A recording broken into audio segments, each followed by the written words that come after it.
Okay, everybody, welcome. Be'ezrat Hashem, today we are going to be continuing in our series Halichot Part15, Chelek Tetvav. Today is the 15th segment of this very important series of laws pertaining to women. And it's very important that we go through all of these halachot. So tonight I wanted to zone in on a very important topic, and that is the mitzvah of tzedaka, the mitzvah of giving charity. This is a very important mitzvah that comes up whether it's men or women. The Sefer HaChinuch tells us that women are obligated in the mitzvah of tzedakah in the same way that men are, and it reasons to say so because we know that women are exempt from all time-bound mitzvot, all mitzvot aseh shazman grama. However, we know that women are obligated in mitzvot aseh shelo hazman grama, all positive mitzvot that are not time-bound. For example, mezuzah, birkat hamazon. These are mitzvot that have no time; they always apply. And the same is true of tzedakah. And therefore, women are obligated to give tzedakah in the same way that men are obligated to give tzedakah. So we have to learn about the halachot of giving charity, of giving tzedakah. And it's important to be aware of all the different rules and just how important and how significant it is to give tzedakah. So I wanted to start with the Shulchan Aruch itself.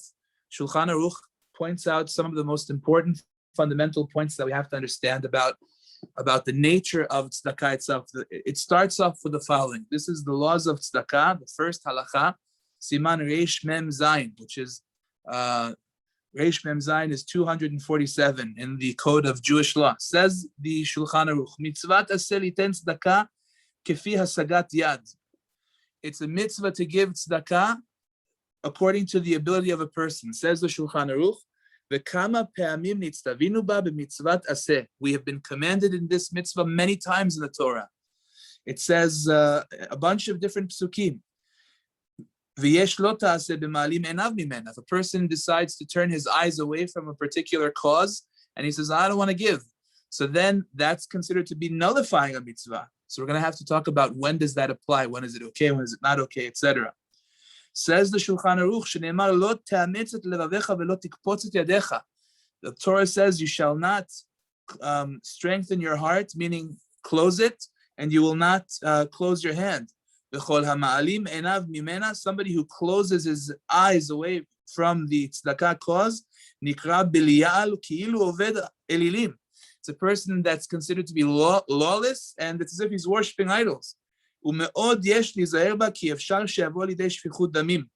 really important to make sure that a person is careful regarding giving tzedakah, because it could cause somebody to lose his life, God forbid.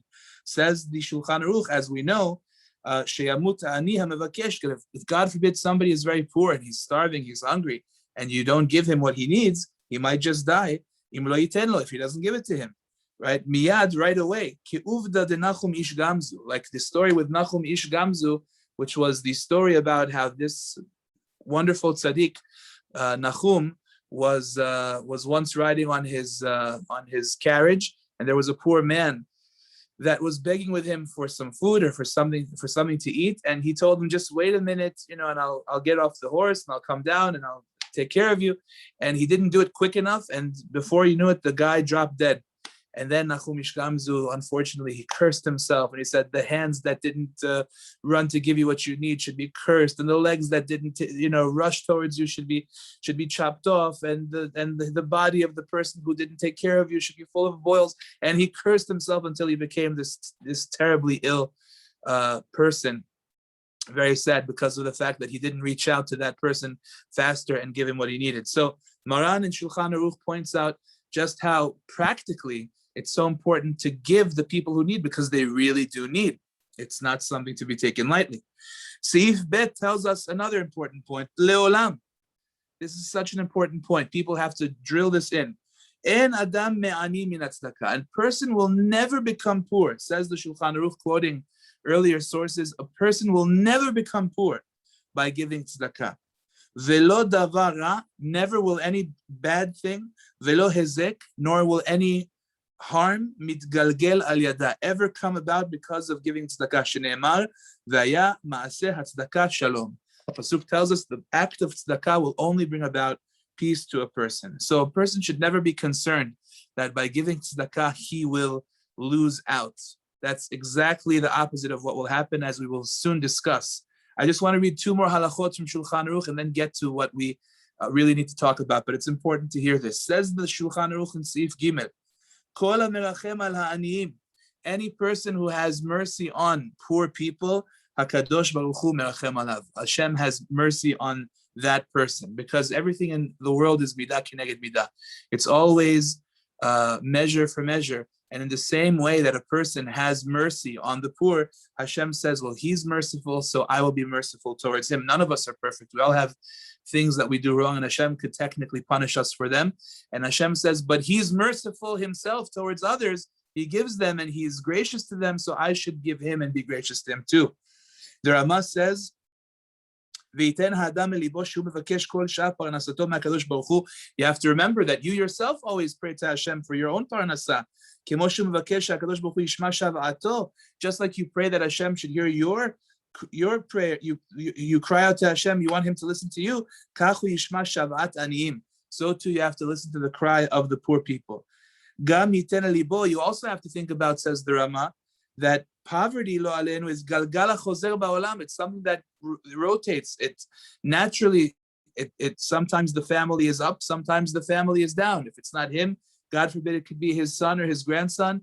It's a galgala chozer. It constantly revolves, and therefore we don't want that. We never want that to happen to any of our families. So says the Ramah. So in order to make sure that that doesn't happen, if you show mercy to others, then Hashem will show mercy to you as well. So that's, of course, a very clear halakha. We have to know that's the attitude, to never forget that a person's situation is not eternal. Even if he's doing very well, doesn't mean it's going to last like that forever. And God forbid, even if it does for him, but who says that it'll be like that for his son or for his grandson? So he has to invest. That investment is tzedakah. And one last halakha from Shulchan Aruch directly. We're learning a whole siman tonight together, but it's so important to hear this. Tzedaka doche et hagzerot hakashot. Shulchan Aruch says tzedakah pushes off harsh decrees. Ubera'av, if there's ever a famine, tatzil mimavet, it will save from death. Kemo she'ira latzorfit. Haga vehi me'aseret ve'asur lenasot. Okay, so that's what you have to do. You have to give maaser. Fine. Says the Ramah, we're not allowed to test Hashem in anything. This is the only thing that we're allowed to test Hashem in. The pasuk specifically tells us in Sefer Malachi, "Ubechanuni na bezot." Test me, Hashem says. Test me and see what will happen. I want to read to you the exact words of the Gemara in Masechet Shabbat. It's important to know this stuff. This is not stuff people make up. It's coming from sources in the Gemara in Masechet Shabbat and in many places. And I want you to know about what this actually says. The pasuk in Malachi says, "Bechanuni na bezot." Test me. He says, first of all, what is that pasuk talking about?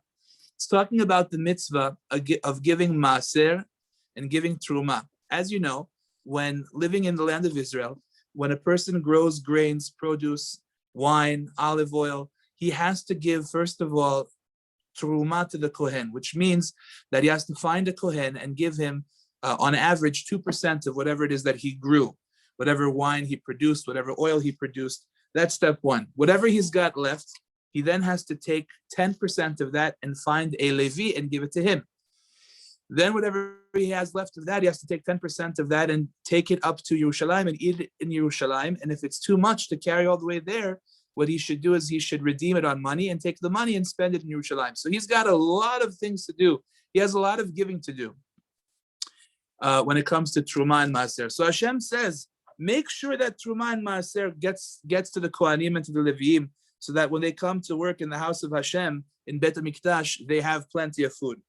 Says the pasuk, Haviu et kol ha'maaser el Bet ha'otzar. Bring all the maaser to the storage house in the Bet HaMikdash. Vihi teref beveti, there should be food in my house. Ubechanuni na bezod, Hashem says, and test me. Amar Hashem tzedakot. Look what will happen when you do so. Im lo eftach lachem et arubot hashamayim, if I will not open for you the windows in the heavens, v'harikoti lachem bracha ad bli dai, at which point I will shower upon you blessing ad bli dai, which means until there is no end, until there's no enough. It's a funny language. Says the Gemara, what does it mean ad bli dai? Until there's not enough, until there's no end. Says the Gemara, my ad bli dai. What does it mean ad bli dai? Says the Gemara, Amar Rabbi bar Rav, Amar Rav, ad sheyivlu siftotechem milomar dai. Hashem is going to shower you with so much blessing for separating the truma to the kohanim, the maaser to the leviim, that your lips are going to be saying to Hashem so much, enough, die. Hashem, I have so much blessing. I have so much money. You've given me so much money. Die, enough. You're going to be saying the words enough so much that your lips will begin to wither away. Ad bli, the Gemara is learning is Mishon blai, which means your lips are going to wither away. So ad bli dai, your lips are going to say enough so much, they're going to start to deteriorate. That's how much you're going to be saying enough. Amazing Gemara. But the point is that when a person makes that effort to give what he needs to give, his maaser, his truma to the kohen, then Hashem promises that he will be very, very taken care of as far as his finances are concerned. And that's where it comes from, that you can even test Hashem in this area. You're not allowed to test Hashem in any area of life, but over here you're allowed to test. Hashem says, "Bechanuni na bezot," test me, see what will happen. So that's a very important thing to remember. And it would be very foolish, by the way, for a person to, if it were not true, it would be a very foolish thing to say, because then if it doesn't come true, then you see that the whole thing is fake. But the truth of the matter is that it always comes true. A person that's makpid on giving what he has to give, he will always see his parnasa is maintained well, that it is there. He will not go poor, he will not go hungry, like we learned. The person will never lose from giving tzedakah. His parnasa will always be maintained. That's a very important thing for a person to realize. Okay, so those are the first steps. The first steps to understanding that it's a very big deal. It's a very important mitzvah. It's something that we're not allowed to turn our eyes away from. We have to know when it is that we must do it, how we must do it, and what is expected of us. So this is very important. Now, I just want to point out one more thing before we proceed. The Gemara tells us, like we just read, that it really saves lives. And it says more so does the person benefit from it than the one who gives benefits more than the one who gets. That's always the attitude. That's what Chazal have taught us. For example, there's a story in the Gemara Masechet Bava Batra, Daf Yud Aleph. The Gemara tells us the following: Amru alav al Binyamin HaTzadik. There was a man, his name was Binyamin HaTzadik, and this person was Memune al Kupa shel Tzedaka. He was in charge of the Tzedaka fund of the community. There was once a woman who came in front of him in a year of famine. She said, "My master, give me food to survive." She said to her, "I swear to you, there's nothing in the kupa shel tzedakah. There's nothing here. I have nothing to give you." So she said to him, "Rebbe, if you don't give me something to eat, then this woman and her 7 children will die. So what am I going to do?" So Binyamin HaTzadik stood up, and he gave her his own money out of his own pocket. So he took care of her, himself out of his own money. Le'amim, eventually, he himself became sick. V'nata lamut, he was about to die. Amru malachei hasharet lifnei HaKadosh Baruch Hu. The ministering angels said before Hashem, Ribono shel olam, master of the universe, you said that anybody who saves the life of the Jewish people, it's as if he saved an entire world. Binyamin, the righteous man who gave food to the wife, to the woman and her 7 children, he should die so young. Immediately his deen was torn up. Tana, it was taught in a Mishnah, הוסיפו לו 22 שנה על שנותיו. He got another 22 years of life. Amazing. So here's a person, he has a decree on him, he's going to die, and he's about to die. But what saved him? The tzedaka that he gave to that woman out of his own pocket for the woman and her 7 children, and that added another 22 years of life. People pay so much money for surgeries, for their health, for all kinds of things that they have to do, all kinds of procedures. And here this person simply took out money from his pocket and helped this woman and her 7 children, and he got another 22 years of life. It's amazing. That's what tzedakah is. That's what it's capable of doing. So we have to have the right attitude towards it. Now, it's important to remember, it's good to think about it in perspective. They say that there was once a guy sitting by a wedding, and the waiters brought out all the food on one of those big circular trays, and there's like maybe 14, 15 main dishes on that tray. He's sitting there, and the guy puts it right next to him. So he's all happy. He's looking at it. He's saying, this is all for me, beautiful. He's sitting down. He takes a plate. He starts to eat.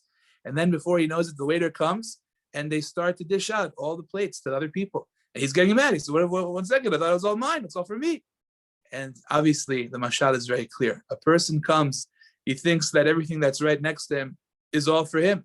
But little does he know that even though sometimes things are all next to him, it's all in his vicinity, it's all accessible to him, but not necessarily is it all for him. As a matter of fact, he's probably just in charge of it, making sure it gets dished out to the right places. So a person that's blessed, Baruch Hashem, with the ability to give generously to tzedakah, he has to understand that he is a custodian. He's the one who Hashem put in charge of the funds to distribute it properly, but not all of it is supposed to go to him. So that's a very important understanding, and that will help a person to do things better. Rabbi Eliezer ben David alav Shalom pointed out to me something really, really true. We mentioned before just how many things a person has to leave. Think about it in the times of the Mishnah. He had to give 2% to the Kohen, and then 10% to the Levi, 10% he had to take up to Yerushalayim. And if he had a field, he had to leave the corner of the field, which is 1/60th to the Aniyim. Whatever he dropped has to stay for the Aniyim. Whatever he forgot has to stay to the poor people, to the widows, and to whoever comes to collect. Turns out that most likely he's looking at 30% around, give or take, of his produce that he grew, that he worked hard for, that's going to be staying actually out of his hands, at least. So we talk about 10% or maybe 20%. It used to be much more than that. And a person had to do that, but that's what would actually cause Hashem to give him more. And the mashal that he gave me was so beautiful. He said it's like a person that wants to eat a banana. He said to me with such beautiful simplicity, he said, do you eat the banana with the peel? You don't eat the banana with the peel. You got to peel the banana, and then you can eat the banana. Same thing. Person has money that he earns, Baruch Hashem. He can't just eat it. He can't just use it. He has to peel it first, which means he has to separate the whatever has to go first, it's tzedakah. Then he could use it. And that's really the best way of looking at it, because then we understand that there's what to do first with it. It's not all meant for us. It's not just to be used like that, but rather there's a job that Hashem is giving us with the money that we earn. And it's a zchut. It's a very beautiful mitzvah that is there for your benefit. So that's something we should think about. And now, B'ezras Hashem, let's go to the halachot that we have to learn. So like we said before, and this is a halakha, I shouldn't just run by without mentioning a story, just myself. You can go to any person that is in Kollel or that has been learning in Kollel. They could probably tell you stories from morning till night about Maaser and how they are able to learn, for years with, based on their salary.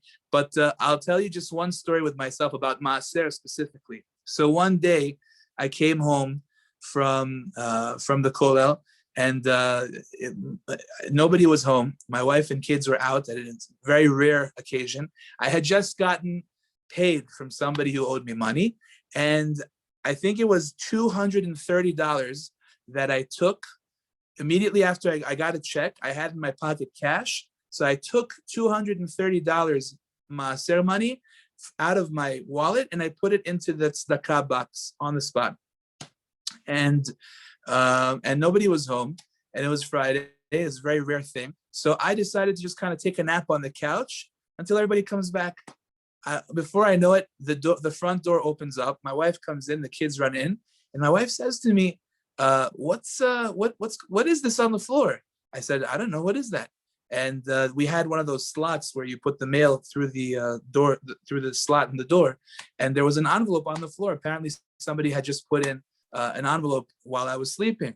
Anyway, she opens up the envelope, and it says, Rabbi Kaniel, this is a gift from a friend, and what's inside? $230. Amazing. I kid you not.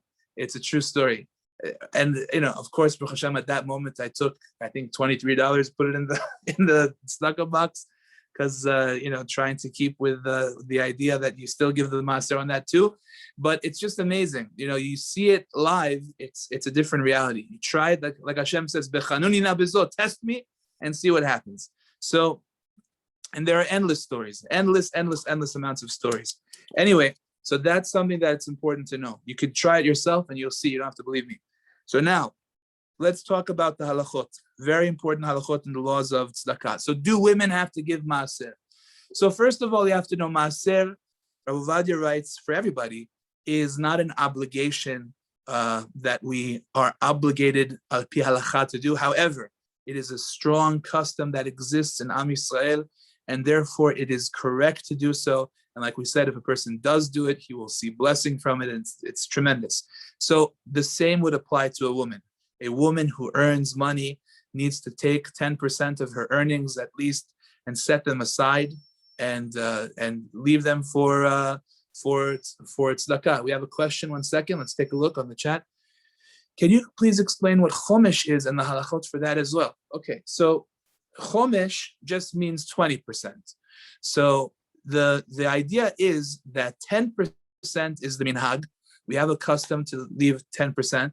However, what it says is that a person wants to do more than 10%. So it says if a person gives 20%, then he's guaranteed wealth. That's already a different level. The person that not only gives 10%, but he gives 20%, then he's guaranteed to see wealth. Now, the idea of chomesh is that that's the maximum. It says in halacha, hamivazbez al yebazbez yoter michomesh. A person who spends money, meaning on mitzvot, on tzedakah rather, he should not do more than 20%. So that is something that is already considered to be the limit.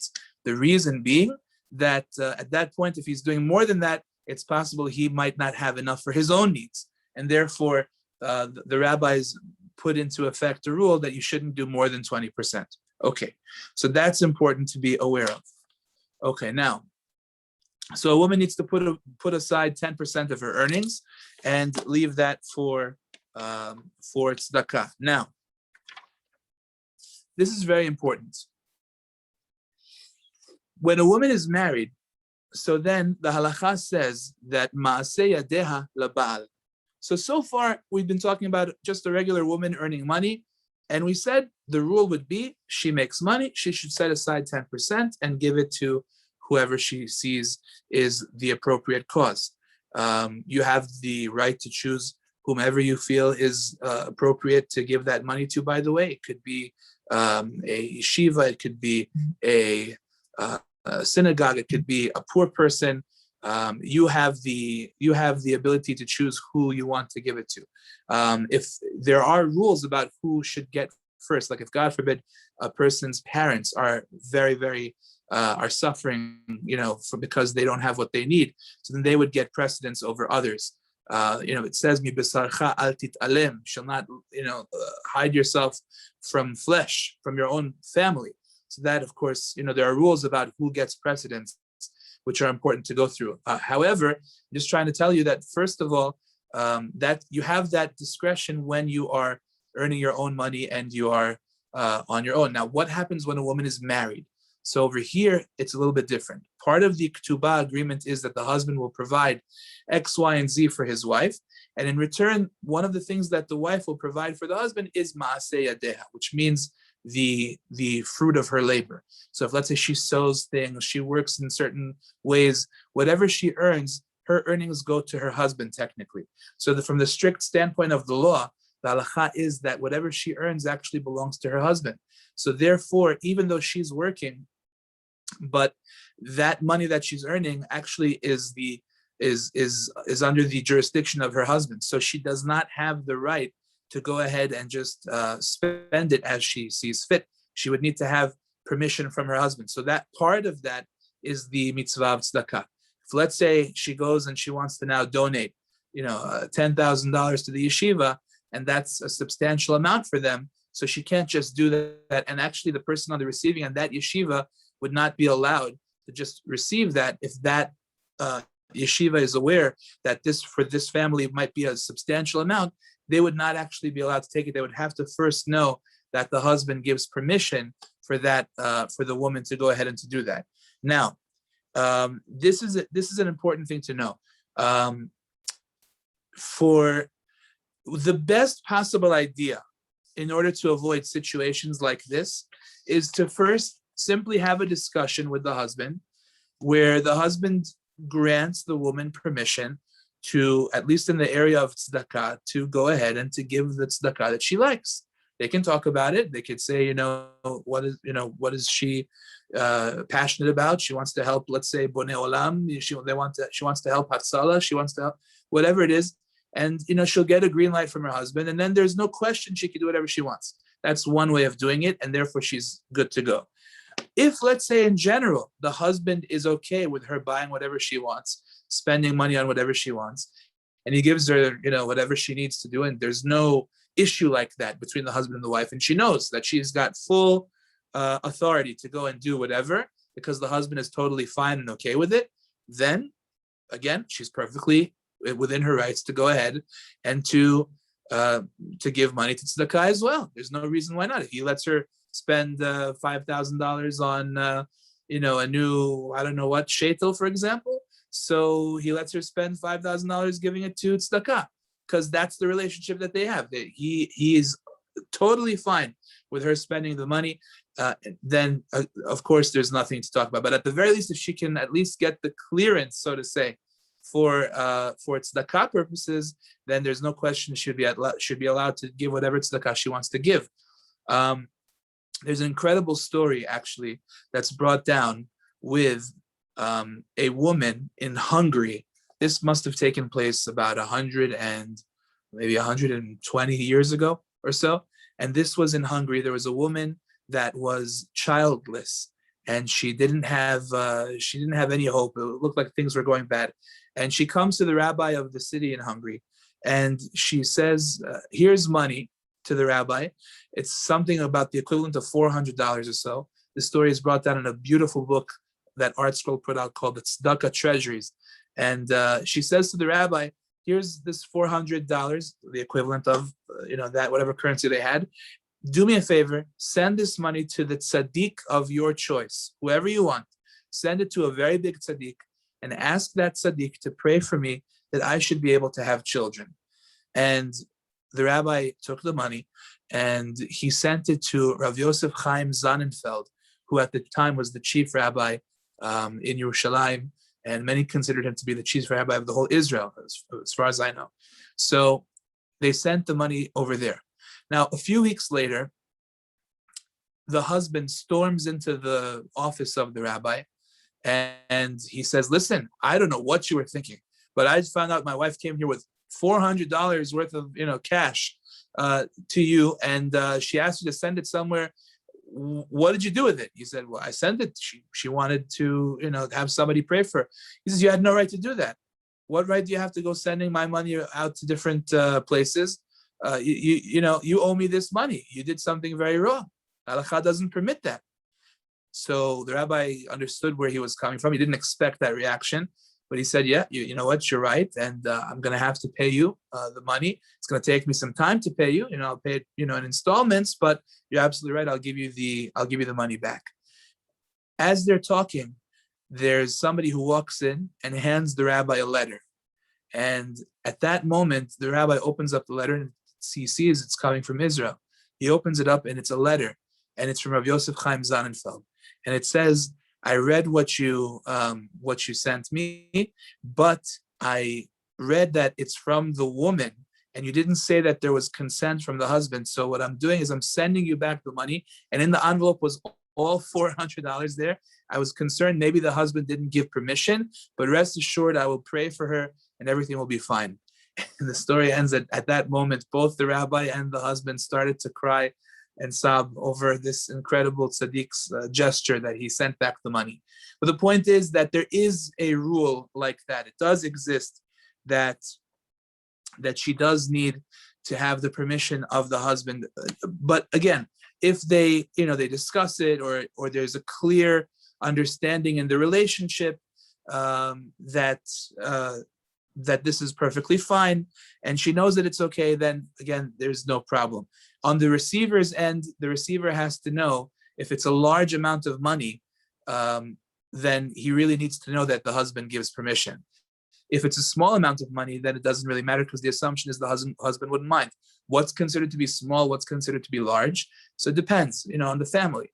If, let's say, it's a family that's very well-to-do and they donated, maybe $100, $200, so then the assumption is it wouldn't be such a big deal. If, let's say, it's a family that they're struggling and they donated $100 or $200, so then we say, well, it might not be such a small thing for them, and you would really have to know that the husband gave permission. So it's important to be aware of these rules and to address them. And like I said, the best thing to do is to talk it out with the husband ahead of time and to get the okay. And most of the time, being that a lot of women anyway earn their own money and work and do things, so then the husband would not have any problem with it, because of the fact that really a lot of the time the money is coming from the wife. And even if it's not, many times the husband nowadays in our culture, it's really accepted that women have the freedom of doing whatever it is that they want to do. But it's just good to to go ahead and mention it, so that way, God forbid, nobody is guilty of stealing anything. Because if, let's say, the person receiving is taking money and the husband does not want it, the husband objects to it, that would be an act of theft. And who needs that? Especially something that's supposed to be a mitzvah like tzedaka. We don't want that to turn into an avira like gezela, like stealing, God forbid. So therefore, it has to be done the right way. So that's a conversation for the wife to have with her husband, and for everything to work out just well. There's no question, if the receiver understands that the husband really does object to it, then it's game over. He's not allowed to accept the money, period, because of the fact that it's his money ultimately at the end of the day. Okay, fine. Now, I just wanted to point out one more point before we move on. It's a very good, appropriate custom to adopt the idea of saying bli neder. Bli neder is one of the two most important words when making a pledge for tzedaka.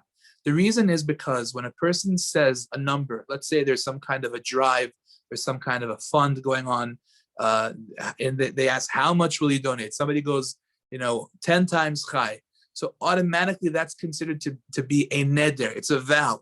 It's something that is binding, and it must be given over, or else the person is in violation of a grave sin of violating vows. And chas v'chalila, what the Gemara says about a person who violates a vow is ba'avon nedarim, God forbid, because of the sin of not keeping a neder, not keeping to the vow that a person makes. A person's wife and children could die, God forbid. The Gemara says all kinds of things like that. And therefore, it is of utmost importance to avoid the issue completely by saying two simple words, bli neder. 10 times chai, bli neder. Bli neder 101. Everything bli neder. Because that way you save yourself from getting into the issue of vows. So that's a very important thing to realize. Now, I just want to point out one more thing. Chazal say, we have a lot more to talk about, but I want to just point out one more thing before we move on. Chazal say, Gadol ha'me'aseh yoter min ha'oseh. When a person causes someone else to give tzedakah, that's actually considered to be on a higher level than the person giving tzedakah themselves. It's a very interesting thing. But I'll tell you a story that the Brisker Rav himself, quoting his great-grandfather, Reb Chaim Volozhiner, from the Vilna Gaon, story from the Vilna Gaon in direct tradition from him. The Vilna Gaon had a wife who used to collect money from women in the neighborhood for the needy. She had a friend, and together they would walk around and they would collect tzedakah for people who needed in the community. And one time they were going around collecting, and they made a pact between themselves. And the pact was that whoever passes away first will come back in a dream to the other and will let them know what exactly is going on in the world to come. That was their pact. So they were once walking and they were doing their tzedakah collecting. They went to the house of a woman who usually gave them money, and she wasn't home. They knocked on the door, nobody's answering.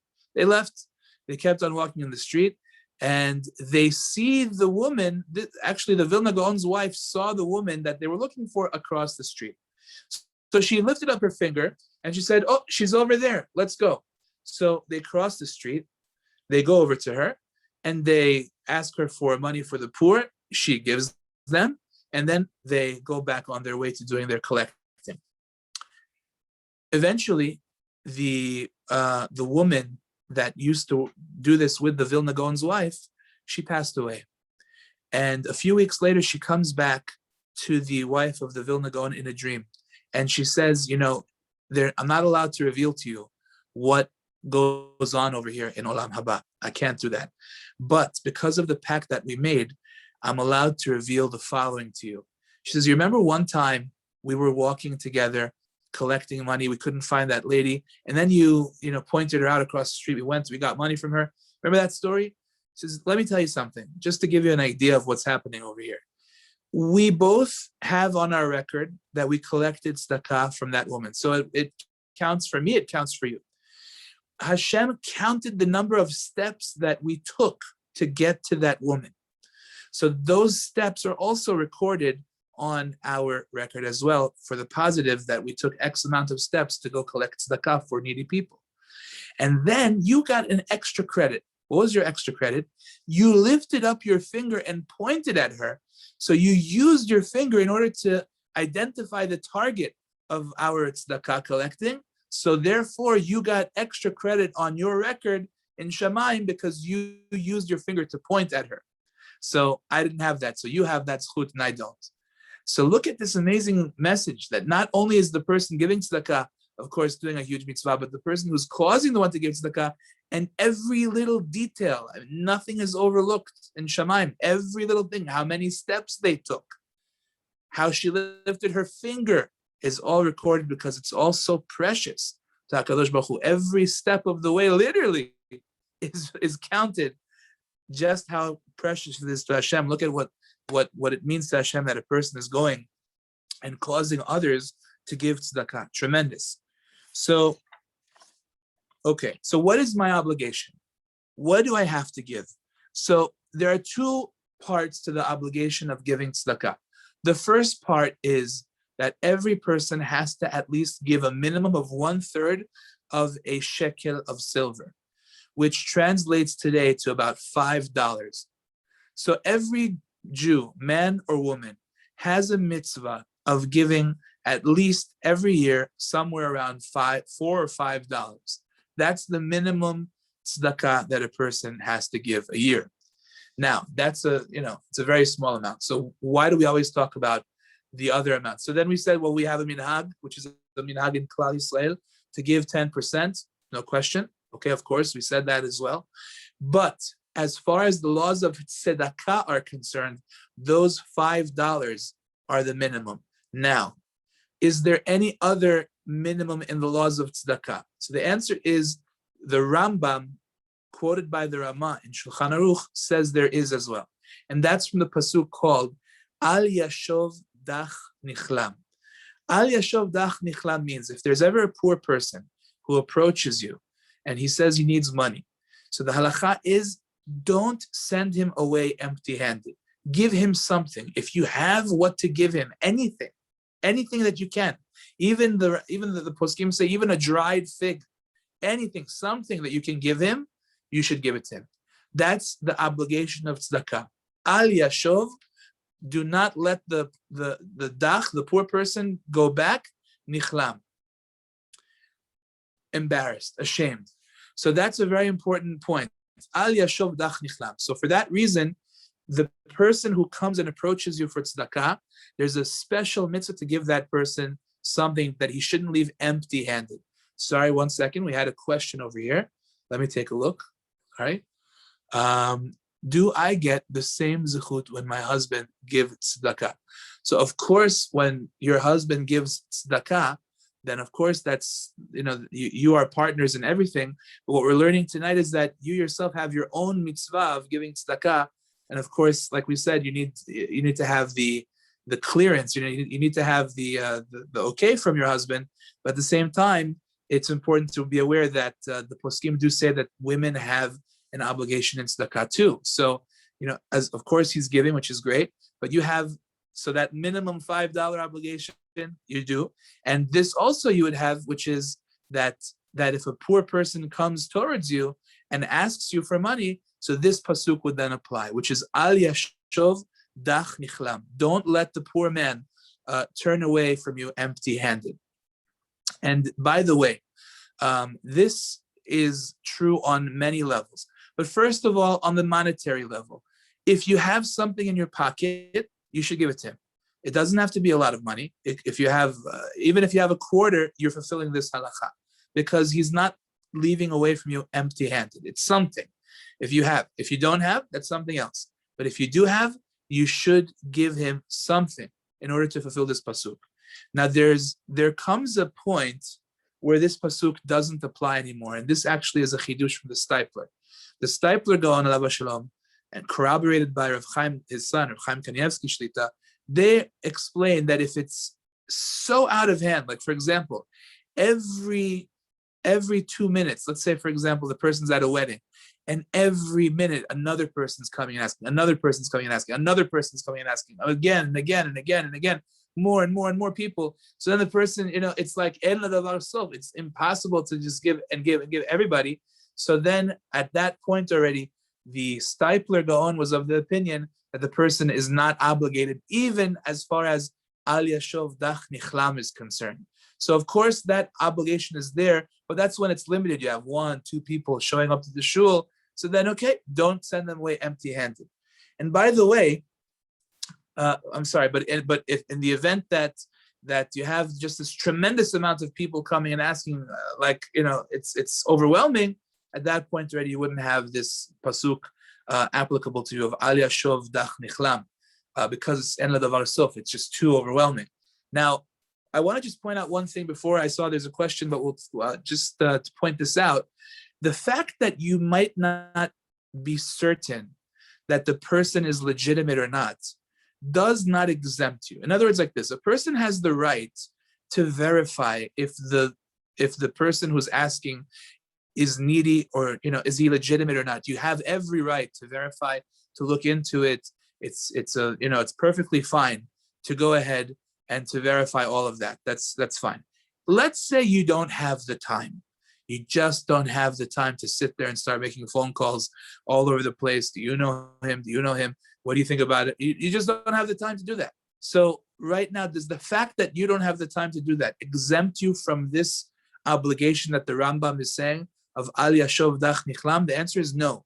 You have the right to see if you want to give, but if you forego that right, you say, well, I just don't have the time to do this right now. So this pasuk still applies. You shouldn't send him away empty-handed. You should give him something because of this pasuk. Al yashov dach nichlam. Don't let the poor turn away empty-handed from you, or ashamed from you. That's important to realize. Okay, we have a couple of questions over here. 1 second. Is the 10% from the gross or the net? So the answer is the 10% is from the net. Great question. We're going to talk a little bit about more what is exactly deductible from the maaser. We'll get to that shortly. We have one more question. When you go to the kotel, there is usually many people sitting and asking for tzedakah, so we are not obligated to give to all of them. Correct. So the answer is if it's overwhelming, if there's just a tremendous amount of people. So the Stipler Gaon was of the opinion that at that point you don't have to. It is definitely praiseworthy. I've seen many people do this. What people do is they have a stash of small change on hand. If it's in Israel, maybe it's a stash of 1 shekel or half shekel coins, and that way you can fulfill this mitzvah. Because again, even if you're exempt, there's no question it's praiseworthy to go ahead and to give them anyway. So what people do is they simply have a stash of smaller change, and that way anybody who comes, they give it to them, and they give it to them with a smile, and that's it. And that way they fulfill this pasuk, and they don't just neglect it. So even if you're patur, which in that case you probably are, according to what the Stipler is saying, but nevertheless, it's very praiseworthy to try and prepare for that ahead of time and have maybe some smaller change around to go ahead and to do that. Okay, we have one more question, then we'll move on. Are you allowed to go over the required 10% net if necessary? Meaning, are you allowed to give more than 10%? Sure, you're allowed to give more than 10%. You're allowed to give up to 20%. And that's a beautiful mitzvah. It's the more the merrier, praiseworthy. Absolutely. I want to tell you that I saw just a story with my Rebbe, personally, Rabbi Chaim Ben Oliel, who's the Rosh Hashiva of Mikdash Melech. I used to pray by his shul in Brooklyn. And in his shul in Brooklyn, his shul is a minyan factory. It's like the Sephardic minyan factory, just lots of minyanim going on all the time, again and again and again. And because of that, so people that are poor and needy, they come and they collect, at that synagogue all the time. And they're constantly coming and constantly going. And I noticed about him, my Rebbe, may he live and be well, that he gives, not only does he give, small change, he actually gives paper to each person. He gives bills to each person, and sometimes even a few bills to every single guy that shows up. And I was like, amazed by that. And it wasn't just one day. It was for many, many, many months. I saw him doing that all the time. And I wondered, I said, is that the obligation? So I walked over to my Rebbe and I said, Rebbe, is this, I see that Rebbe is giving to all these people, even certain people that might not even look legitimate. And is this what we have to do? And my Rebbe, may he live and be well, said, I saw the same thing by another great tzaddik. It says this tzaddik was the tanker Rav. The tanker Rav, after the war in Europe, came to Brooklyn, and he used to pray by his shtibel. And the tanker Rav also, any person who came, he would give him a nice amount. So he asked him the same question. He said, Rebbe, is this the obligation? Even people that they don't even look legitimate, even people that are, you have no idea what the story is. So the Rebbe said to him the following thing. He says, I'm not bodek them. I don't investigate into them who they are and whether or not they're worthy, so that after 120 years in Shamayim, they won't be bodek me. They won't investigate into me and see whether or not I'm worthy. So that was his attitude towards it. And that's what my Rebbe, may he live and be well, does the same thing as well. He always gives generously, even to people that he has no idea who they are, so that in Shamayim as well, they will give him indiscriminately.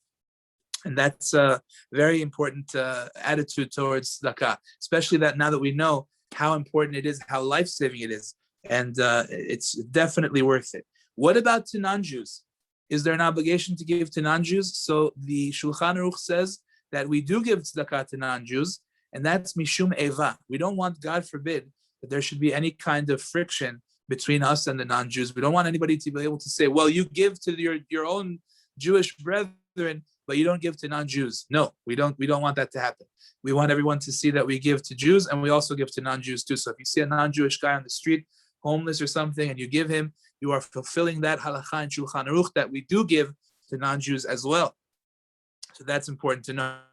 Now, I wanted to just point out a couple of more things which are important to know regarding the obligation to give maaser. So you give 10%, Baruch Hashem, of the earnings that come in. You do not have to include in your income things that cost you to make money. For example, let's say you go to work and you have to hire a babysitter to watch your baby. So that babysitter is an expense in order to make money. So if, let's say, the babysitter costs you, for argument's sake, $1,000 a month, so then you can deduct from your earnings $1,000 and only take maaser off of the $1,000 that you earned meaning minus, I'm sorry, off of the net that you took minus the 1,000 of the babysitter. Same thing for, let's say, transportation. It costs you $500 a month to take the train to work. So you can, whatever you earn, whatever paycheck you bring home, for example, deduct 500 from that, and you could take 10% off of that.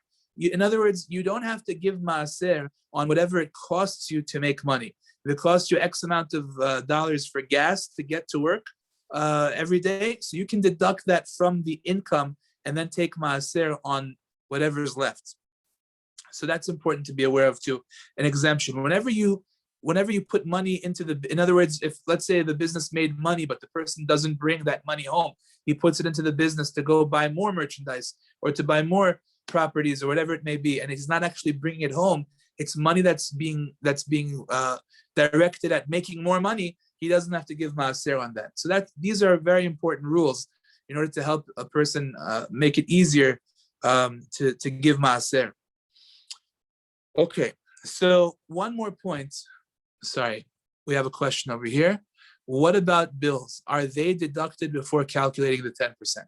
So what kind of bills? If it's bills that are expenses that are necessary in order to make money, then they can get deducted. Like I was saying, transportation, babysitting for your kids, right?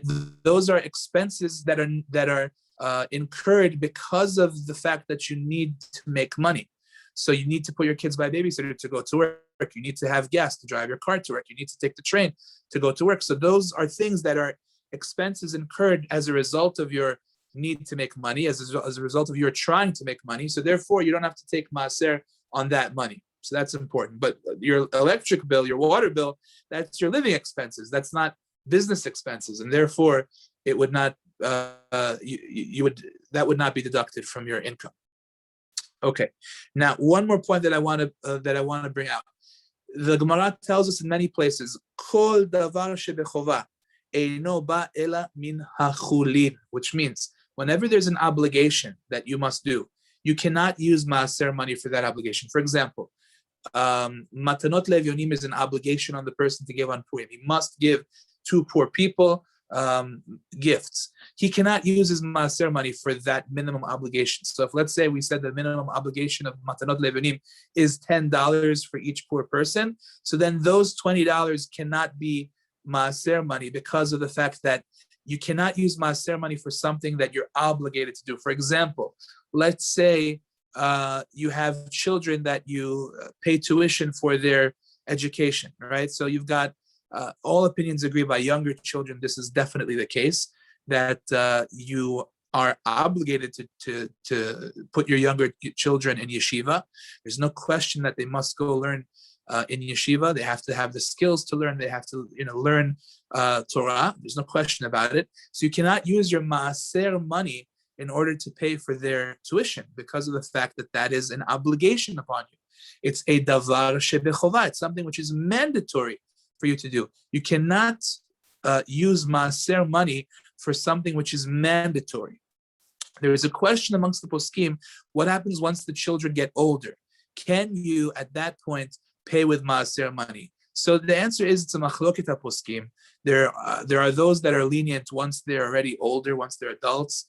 Technically, like when they're in high school already, some want to argue and say that it's okay to use maaser money at that point.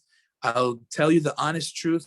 I would not use maaser money on children's education, due to the fact that, in my humble opinion, it is also at any age when they're definitely throughout high school, it's davar shebechovah. You have to give them yeshiva education. You have to teach them how to learn Torah. If they're boys, they have to know how to learn Gemara. They have to know how to learn everything. You must provide them with that. So therefore, it's something which you cannot use maaser money for. Maaser money is for something which you don't have to do. It's something that you're not obligated to give money, let's say, to Bonei Olam, to Hatzalah. These are wonderful charities that you don't have any obligation to give to these charities, but you do give to them. You can use your maaser for that, but not for something that you are already obligated to do. That's incredibly important to realize. Now, I want to just end off with one more point, which is the following. The Sefer HaChinuch points out something as well. A couple of points here that I want to bring out. The Sefer HaChinuch explains that charity is actually not limited only to poor people. Even a very wealthy person could find himself in need of charity. And I printed out over here the Sefer HaChinuch in English, and he says like this. He says, also for the very wealthy, can this commandment of charity apply? He says, for example, a wealthy person who is in a place where they do not recognize him and he needs a loan. Or even a wealthy person in his own city, and in the place where he is recognized sometimes, he needs because of his sickness or because of another circumstance, that which you have in your hand and he cannot find it elsewhere. This is also included in the laws of charity without a doubt. In other words, sometimes a person, even if he's very wealthy, needs help, needs a favor, needs some kind of help, some kind of a chesed. Many times that's true. And therefore, that would also be in the category of charity as well. Everybody needs somebody to lift up their spirits from time to time. And I want to just make this point too. The Gemara in Masechet Bava Batra tells us that a person who gives charity is blessed with 6 blessings. If a poor man comes to you and asks you for tzedaka and you give it to him, you are blessed with 6 blessings from Shamayim. It's a beautiful, beautiful thing. Says the Gemara, Vehamefaiso bidvarim, somebody who appeases him with words. In other words, he talks to his heart. He tells him, listen, I know you're in a tough time right now, but it's going to get better. And he gives him a little shmooze. He makes him feel better. He comforts him. He talks to him like a human being. That guy, says the Gemara in Masechet Bava Batra, is blessed with 11 blessings, not 6 plus 5, 11 separate blessings. So that's something which is very important to be aware of, that Chazal want us not only to give the tzedakah, the Torah rather wants us to give the tzedakah, but not only that, but to go ahead and to do it in a way where we lift the guy's spirits up, we make him happy, we crack a joke with him, right? We do something that will help him to feel good and not to feel down about his situation. That's a very important thing to understand. And that's really a tzedakah. The pasuk says, "Uleven shinayim mechalav," that sometimes it's better to do what's called libun shinayim, which means to whiten his teeth. How do you whiten his teeth? By putting a smile on the guy's face. That's better mechalav, from giving him milk, because by giving him milk, okay, you gave him what to eat, but at the same time, he's still down, he's still sad. But if you go ahead and you put a smile on his face, that's a tremendous thing. And that the person gets 11 blessings. And that applies to a person who's wealthy too. Sometimes a wealthy person also is in need of that libun shinayim. He needs his teeth to become white because he's down or out, or whatever the situation may be. So that's also a form of tzedakah. And therefore, it's super important to not only go ahead and give tzedakah, but also to do it in a way that makes the guy feel good and feel special. And I'll just tell you one last point from Rav Ovadia, Zecher Tzadik Livracha, who says, the Gemara in Bava Batra over there says that a person who goes ahead and says that I'm giving you this coin in order that my son should live. This person is a fully righteous person. This person is fully righteous. The obvious question is, what does that mean? You're giving the guy $1 and you're saying to him a whole spiel. You know why I'm giving you this $1? Because if I give you this $1, my son is going to have a refuah shlema. He's going to get better. He's sick right now. He's going to become healthy. So says the Gemara, this guy is a totally righteous person.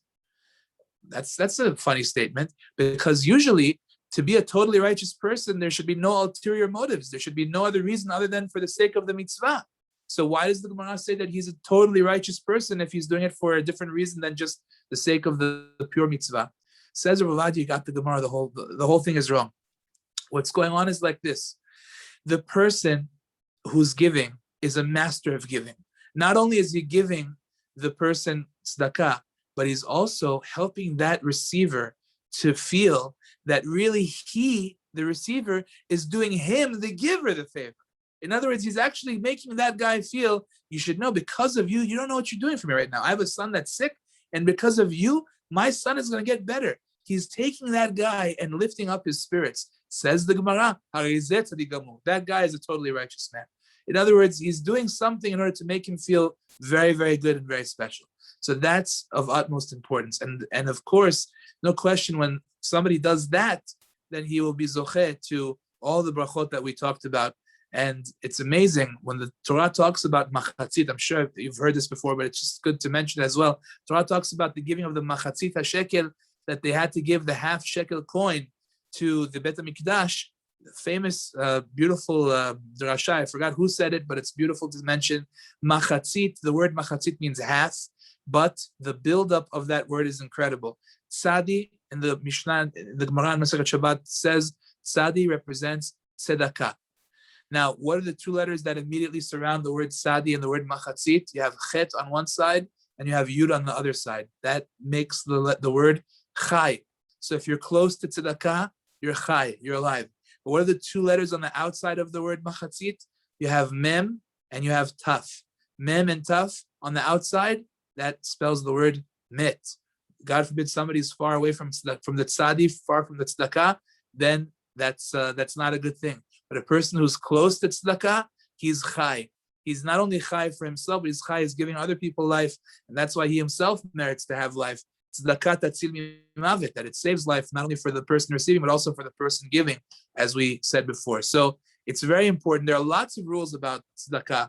We only touched the tip of the iceberg tonight, but it's really important to take into consideration that this is a very important special mitzvah, not to be neglected, God forbid, but to be embraced and to do it with a smile and to do it happily, because this is really the reason why a person has all that he has, and to do the right thing with it. And that when he does the right thing with it, he gets blessed with even more. Okay, everybody, that's our shiur for tonight. If anybody has any questions, I'm happy to take them now. If not, we'll call it a night. Okay, everyone. Chazakim u'bruchim. Have a wonderful night. Zashem will continue next week.